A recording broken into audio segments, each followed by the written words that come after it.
မိတ်ဆွေများကြားနက်ရှိုင်းတဲ့ဆက်သွယ်မှုကိုဖန်တီးပေးနိုင်တဲ့ခီးစဉ်တစ်ခုကိုစိတ်ကူးကြည့်ပါနေ့စဉ်ဘဝမှာရိုးရိုးရှင်းရှင်းဆက်ဆံတာထက်ပိုမိုနက်ရှိုင်းတဲ့ဆက်သွယ်မှုမျိုးဖြစ်နိုင်မှာမလားလို့တွေးနေသူတွေအတွက်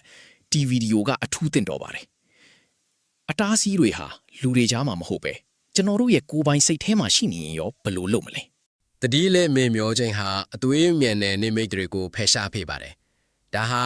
ကိုနဲ့ပတ်ဝန်းကျင်ကလူတွေအကြောင်းပုံမူသိရှိနားလည်နိုင်မဲ့မော်ဆန်တဲ့နေရာတစ်ခုစီဖိတ်ခေါ်ခြင်းပါပဲပုံမှန်ကာကွယ်မှုတွေမရှိတော့တဲ့အခါဘာတွေဖြစ်လာနိုင်တယ်လဲ ဒီအခြေအနေမှာအားလုံးရဲ့တွင်းစိတ်ဖီးဆီးမှုတွေပျောက်ကွယ်သွားပါတယ်အစောပိုင်းမှာဒီဖီးဆီးမှုတွေရှိခဲ့တယ်ဆိုတာကိုတောင်မမှတ်မိနိုင်ပါဘူးသူတို့လက်ခံမဲ့တခုတည်းသောအမှန်တရားကတော့ဒီအခြေအနေကပေးတဲ့အမှန်တရားပါပဲပုံမှန်အကာအကွယ်တွေမရှိတော့ရင်ကိုယ့်ရဲ့ခံစားချက်ကိုဘယ်လိုထုတ်ဖော်မလဲ တချို့ကဘယ်တော့မှတူရိယာမတီးဘူးပေမဲ့ဒီအထွေးကြုံကသူတို့ကိုတေးဂီတရဲ့မှော်ဆန်မှုကိုဖန်တီးနိုင်အောင်ကူညီပေးပါတယ်ကိုမဝေဖန်တော့ပဲလွတ်လပ်စွာလှုပ်ဆောင်ခွင့်ရလာတာနဲ့အမျှကိုယ့်ရဲ့အတွင်းစိတ်ကလျှို့ဝှက်စွမ်းရည်တွေထွက်ပေါ်လာတတ်ပါတယ်ဘယ်သူမှမသိသေးတဲ့ထူးခြားတဲ့စွမ်းရည်တွေရှိနေမလဲ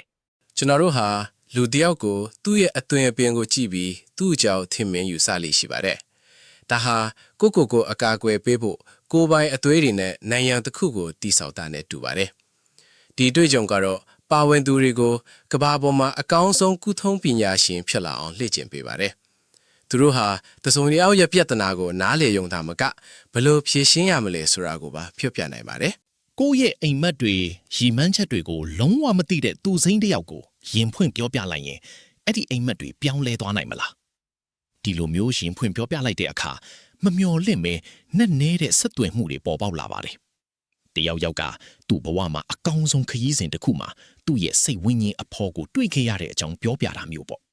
တခါတလေလူတွေဟာကခုန်တဲ့အခါလှုပ်ရှားတဲ့အခါမှာတော့တခြားသူတွေရဲ့ဝေဖန်မှုကိုကြောက်ရွံ့ကြပါတယ်ဒါပေမဲ့သူတစ်ပါးရဲ့ဝေဖန်မှုကိုမကြောက်တော့တဲ့အခါလွတ်လပ်မှုဟာအတိုင်းအဆမရှိဖြစ်လာပါတယ်။လူတွေအကဲဖြတ်မှာကိုမကြောက်တော့တဲ့အခါဘလို့လွတ်လပ်မှုမျိုးခံစားရနိုင်မလဲ။ကျွန်တော်တို့ဟာတခြားသူတွေကိုသူတို့ရဲ့ပုံစံအတိုင်းမြင်တာလား။ဒါမှမဟုတ်ကိုယ့်ရဲ့စိတ်ကူးအတိုင်းမြင်တာလား။ဒီအတွေ့အကြုံကပူပေါင်းစည်းတာနဲ့တူတဲ့ခရီးစဉ်တစ်ခုစီခေါ်ဆောင်သွားပါတယ်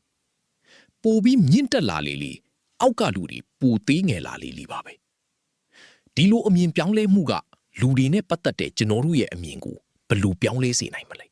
ကျွန်တော်တို့ကိုတဦးနဲ့တဦးကွဲကွာစေတဲ့ယုံကြည်ချက်တွေကိုဖယ်ရှားလိုက်နိုင်ရင်ဘဝကဘယ်လိုဖြစ်မလဲဆိုတာစိတ်ကူးကြည့်ပါဒီလိုမျိုးခံစားချက်တွေကနေလွတ်မြောက်လာတဲ့အခါကျွန်တော်တို့ရဲ့ပွင့်လင်းမြင်သာမှုမှာစစ်မှန်တဲ့စွမ်းအားကိုရှာဖွေတွေ့ရှိနိုင်ပါတယ်ဒီလိုခရီးစဉ်မျိုးကနေဘယ်လိုကြီးမားတဲ့အသည့်တရားမျိုးရနိုင်မလဲကျွန်တော်တို့ကိုကွဲပြားစေတဲ့စိတ်ပိုင်းဆိုင်ရာနေနမိတ်တွေကိုဖြိုဖျက်လိုက်တဲ့အခါ